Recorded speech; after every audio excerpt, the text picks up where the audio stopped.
Welcome to icon India.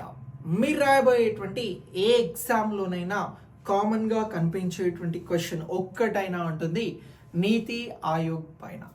ఈ నీతి ఆయోగ్ అనేది మనం రాసేటువంటి ఎగ్జామ్స్కి అత్యంత కీలకమైనటువంటి టాపిక్.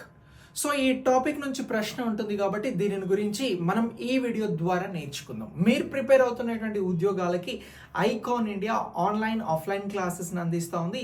దీనికోసం మీరు ఐకాన్ ఇండియా యాప్ని డౌన్లోడ్ చేయండి. సో నీతి ఆయోగ్ అని అంటున్నాం. నీతి ఆయోగ్ అనగా అర్థం ఏమిటి అని చెప్పేసి మనల్ని క్వశ్చన్ అడగవచ్చు.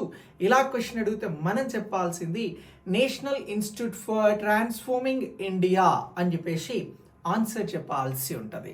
సో ఇప్పుడు నీతి ఆయోగ్ అనేది ఎప్పుడు ప్రారంభమైంది అని ఆల్రెడీ ప్రీవియస్ ఎగ్జామ్స్లో క్వశ్చన్ అడిగారు. ఇలా క్వశ్చన్ అడిగితే జనవరి 1, 2015 నీతి ఆయోగ్ అనేది భారతదేశంలో ప్రారంభమైంది అని చెప్పేసి మనం ఆన్సర్ చేయాలి.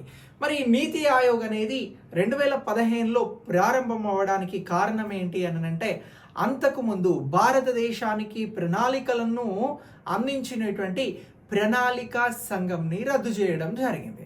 సో ప్రణాళికా సంఘం వెంటనే రద్దయిందా అని అంటే, ఆ రద్దు కావడానికి ఒక ప్రాసెస్ జరిగింది. ఇండిపెండెంట్ ఎవల్యూషన్ ఆఫీస్ అనేటువంటి దానికి డైరెక్టర్ జనరల్గా అజయ్ చిద్దర్ గారు ఉండేది. సో ఈ అజయ్ చిద్దర్ గారి అధ్యక్షతన ఒక కమిటీని ఫామ్ చేశారు.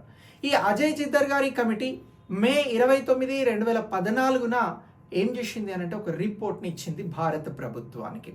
ఈ రిపోర్ట్లో ఏం చెప్పింది అజయ్ చిద్దర్ కమిటీ అని అంటే, భారతదేశంలో ప్రణాళికా సంఘాన్ని రద్దు చేయండి అని చెప్పేసి సూచించింది.